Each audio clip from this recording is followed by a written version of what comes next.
Congress party के leaders की जानिब से इल्ज़ाम बार बार आ रहा है कि जिस तरह से जेडीएस ने बीजेपी के साथ हाथ मिला है, ये पक्की जो है बीजेपी की दूसरी टीम है। चोरों को सारे नजर आते हैं चोर, जो खुद चोर होते हैं ना उनको सभी चोर ही नजर आते हैं। अगर मिसाल चाहिए आपको, जिंदी मिसाल ये ले लो भाई। ये हमको जब बोल रहे कि हम लोग कम्युनल फोर्सेस के साथ में हाथ मिला लिया, भला भला भला एक्सप्रेस जो भी बोलते बोलते, तो मैं इन कांग्रेसियों को पूछना चाहता हूं कि भाई आप शिवसेना कौन सी दूध की धुली थी?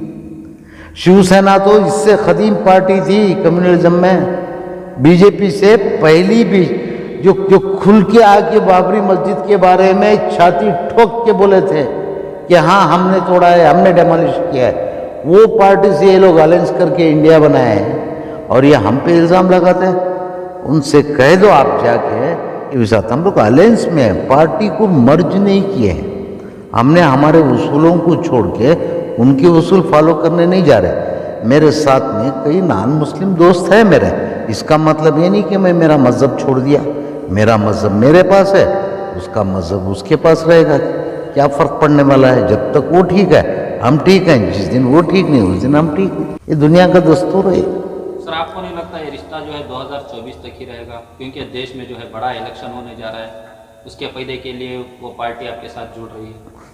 जहाँ तक आपको मैं हदीस का हवाला दूँ तो यकीन रखते हो, हदीस में तो हर आने वाला दिन बेहतर नहीं बल्कि बदतर ही होने वाला है, इतना तो मैं भी समझता हूँ। तो सर, आप कह रहे थे कि आपकी पार्टी के सिद्धांत वही हैं। जिस पार्टी से आपकी अलायंस हुई है, जिस पार्टी के साथ आपका रिश्ता जुड़ा है, वो पार्टी के जो सिद्धांत हैं हमेशा मुसलमानों के खिलाफ रहे हैं। हमेशा वो पार्टी मुसलमानों हो सकता है हमारे श्रीमान देवेगौड़ा से मेलजोल बढ़ने के बाद में शायद उनमें बदलाव आ जाए, तो ये खतरे नींबू से दूध का दही बन सकता है।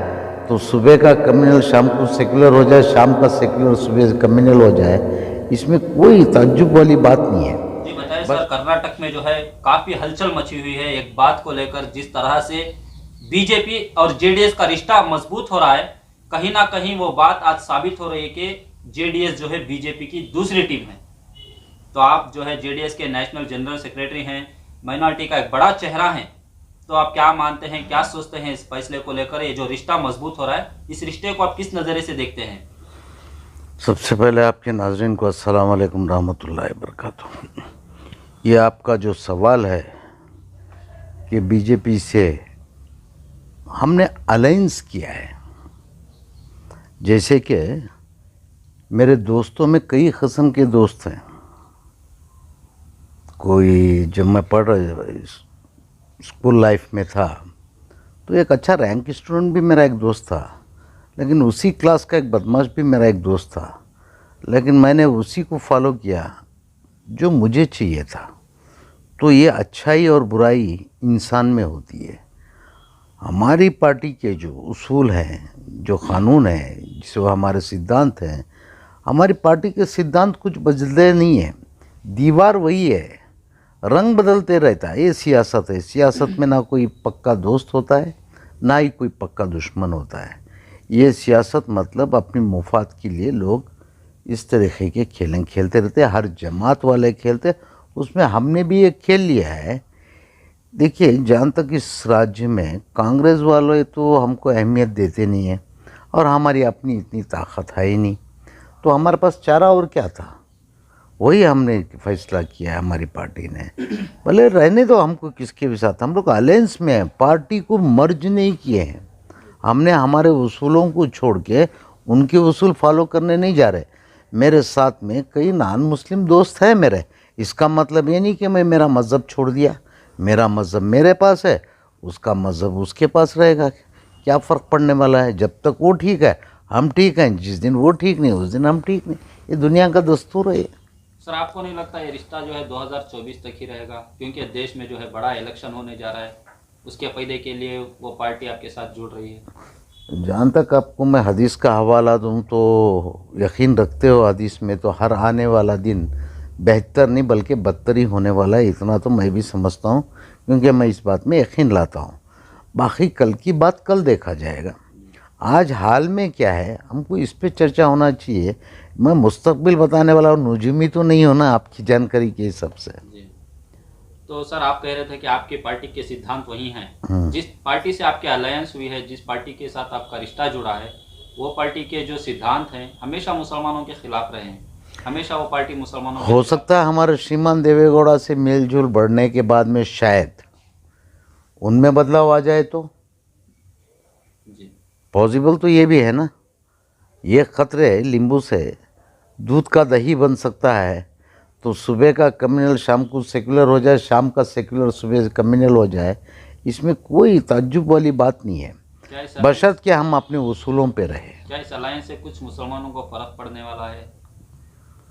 जहाँ तक मैं समझ रहा हूँ कि कुछ ख़ास फ़र्क तो पड़ने वाला नहीं है।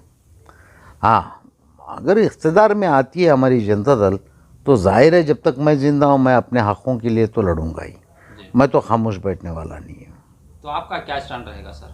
किस मामले क्या में? आप जेडीएस के साथ ही रहेंगे या इस फैसले को लेकर? देखिए, अगर जो देवेगौड़ा जी साहब ने जो मुझ पे भरोसा किए, उन्होंने शुरुआत में मुझे एक बात बताए थे, ज़फ़रुल्लाह खान, इतनी लंबी लिस्ट दी है मुसलमान लीडरों की जो आज पूरे जाके कांग्रेस में बैठे और बीजेपी में बैठे, सभी यही प्लेटफॉर्म से अल्लाह मोसा माड़ो होदरू, यानी सभी ने हमको धोखा दे के गया।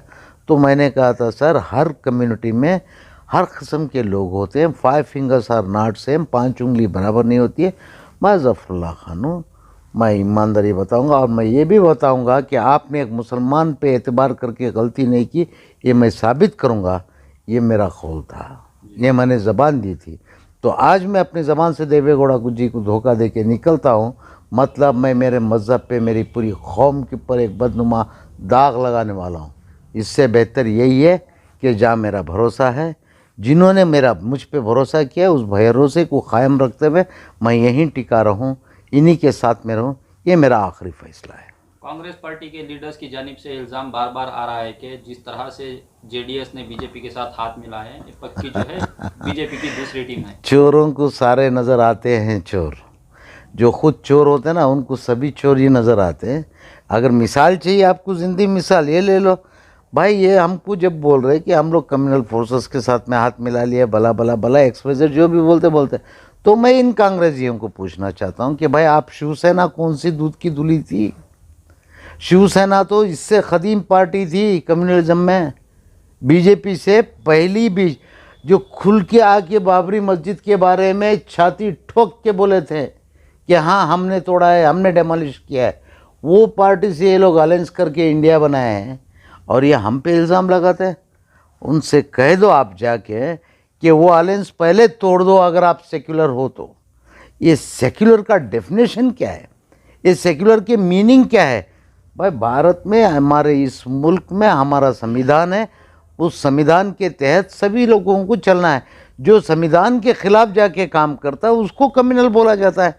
जो संविधान को मान के चलता है वो सारे के सारे सेक्युलर है। अगर वो सेक्युलर है तो हम भी तो सेक्युलर ही हैं, हम कहाँ कम्युनल है? तो ये बोलना बंद कर दे तो उनके लिए बेहतर होएगा। आपको तो पता है मेरा मुंह खुलाना सबके लिए भी वो अच्छा नहीं होता है। जेडीएस में बहुत सारे माइनॉरिटी लीडर्स नाराजगी का जो है नाराजगी इजहार कर रहे हैं कि ये जो फैसला लिया गया है बिल्कुल गलत है, हम इसके खिलाफ हैं। देखिए, हमारी कौम में हर जगह पे हर दौर में जज्बाती लोग तो रहे, तो मैं ऐसे जज्बातियों को सलाह देना चाहता हूँ कि दूर अंदेशी का ख्याल रखें। एक समझदार इंसान सारे अंडे एक थाली में नहीं रखा करता है। खुदा ना खास्ता कल को कोई हादसा होता है, कुछ ऊंच नीच होती है, तो बाद में क्या हो सकता है? तो बोल देंगे कि भाई सब चीज़ जो कुछ गलत करने के बाद में बोलेंगे छोड़ो यार, अल्लाह को यही मंजूर था। नहीं नहीं नहीं, अल्लाह ने जहनियत दिया, इसका इस्तेमाल करे, दूर अंदेशी का ख्याल करे, बटे रहे। अगर कोई सवाल पूछने वाला ना बाकी नहीं रहेगा कांग्रेस के ख़िलाफ़, तो मुसलमान कौम की खिदमत होएगी कैसे, काम होएंगे कैसे? किसी को तो बचा रहना चाहिए उन पे सवाल उठाने के लिए। सब जाके एक ही गोद में बैठ जाएंगे और आपस में लड़ते मरते रहेंगे और बोलते हैं ठीक है, बुलावा दिया गया कि ज़फ़रुल्लाह खान साहब आप भी आ जाओ बोल के। जाऊँगा मैं, किसका हक़ खाऊँगा? वहाँ जो माइनॉरिटी के जो लीडर्स हैं उनका हक़ छीन के खाऊँ मैं? मुझे शर्म आना चाहिए। मुझे ऐसा नहीं चाहिए, ऐसा कोई ओहदा, ऐसा कोई पावर नहीं चाहिए। अगर मैं पैदा कर सकूं, कोई ओहदा ले सकूं, तो मैं यहाँ रह के जहाँ मैं खड़ा था, जहाँ मैं था, वहाँ मैं लड़के लूँगा। ये नहीं कि मैदान छोड़ के भाग जाऊंगा, उसका नाम ज़फ़रुल्लाह खान नहीं है। सर, ये जो अलायंस की बात हुई है, अलायंस का जो वादा हुआ है, क्या इसकी खबर आपको पहले से थी, आपके साथ मशवरा हुआ? हालांकि मुझे फ़ोन तो आया था, उस दौरान मैं बहुत बिज़ी था और मैं दुबई में था, तो कई मिस कॉल तो मैंने देखा। जब तक कि मैं मिस कॉल का जवाब देता फ्री होके, उस वक्त तक तो यहाँ सारा काम हो चुका था। जी। तो मैं इसमें किसी को दोषी ठहराना मैं सही नहीं समझता। तो सीएम इब्राहिम साहब जो है 16 तारीख को एक मीटिंग रखे हैं, सारे जेडीएस के जितने भी माइनॉरिटी लीडर्स हैं उनको जोड़ के राय मशवरा कर रहे हैं, क्या आप इससे सहमत हैं? देखिए, वो उनकी अपनी सोच है, और जहाँ तक मेरा सवाल है, मुझे जिन दानिशमंदों को पूछना था, कुछ मुखलिस हजरात हैं जिस कौम के, कुछ उलमाए कराम हैं इस कौम के, मैंने उन सब से तो पूछ लिया कि मुझे क्या करना चाहिए। तो मैंने सभी की आम राय पे ये फ़ैसला लिया है, दूर अंदेशी का ख्याल रखते हुए। बाकी जिसको जो सोचना है वो सोच सकता है। जो नाराज़ हैं, मैं इंशाअल्लाह मैं एक मुसलमान होने के नाते कोशिश ज़रूर करूँगा कि सबको बुलाया जाए, समझाया जाए। जो अगर सुबह का भूला अगर शाम को घर आ जाता है तो उसको भूला भी तो नहीं कहा जाता। अभी पता नहीं कि उनका रेजिग्नेशन एक्सेप्ट हुआ है नहीं हुआ है, मुझे पता नहीं है, और मैं पता करूँगा। जो लोग भी रिज़ाइन किए हैं उन लोगों को बुला के एक बार बात करने की कोशिश करूँगा। बाकी आज़ाद भारतीय हैं, हर किसी को वो आज़ादी है कि वो अपनी सोच रखे, वो अपनी जो भी है कदम उठाए, वो उनकी अपनी मर्ज़ी हो सकती है, दबाव तो नहीं बना सकते। सर, आप क्या मानते हैं बीजेपी जो पार्टी है वो मुसलमानों के खिलाफ है, मुसलमानों की दुश्मन है? ये एक हद तक बीजेपी के जो अलायंस है उसमें कुछ जमातें हैं जो ये खुसूसन शरारतें करते हैं। इस बात पे रोक लगना चाहिए। इस बात की चर्चा भी तो हो सकती है। जैसे जैसे इलेक्शन आते रहेंगे ऐसे ऐसे रंग बदलते रहेंगे। मैंने मेरी ज़िंदगी में ऐसे कई रंगों को बदलते हुए देखा है। जब कुदरत ने मौसम एक साल में 4 मौसम रखा, 24 घंटे में 2 बदलाव रखा, एक धूप होती है तो एक चांदनी भी होती है, तो बदलाव के बगैर तो कुछ भी नहीं है। बदलाव ज़रूर आएगा हर चीज़ में। सर, ये जो अलायंस की बात हुई है, ये क्या जेडीएस की तरफ से पहल थी या बीजेपी की तरफ से बुलावा था सर? ये इसके बारे में मैं डीप से नहीं जानता। जो मैं नहीं जानता मैं उसके ऊपर कमेंट्स नहीं करना चाहता हूँ। आपको नहीं लगता कि जो इंडिया का गठबंधन है उसको देखकर बीजेपी कहीं ना कहीं जेडीएस से हाथ मिलाकर अपने कदम मजबूत करने की कोशिश करेगी 2024 में? पॉसिबिलिटी। उसके बाद फिर से वही अपना रंग दिखाएगी, मुसलमानों के खिलाफ हमेशा जहर उगलना, उनके हुकूक को मारना। रिस्क तो लेना ही पड़ेगा। अगर उस तरह का हुआ तो मुसलमानों इस मुल्क में मुझे बताओ, कांग्रेस ने कभी खुल के बोला कि नहीं हम मुसलमान की तरफ खड़े हैं, चाहे वो नूह की घटना हो जाने दो या शिमोगा की। इन्हों ये भी तो नहीं बोलते ना।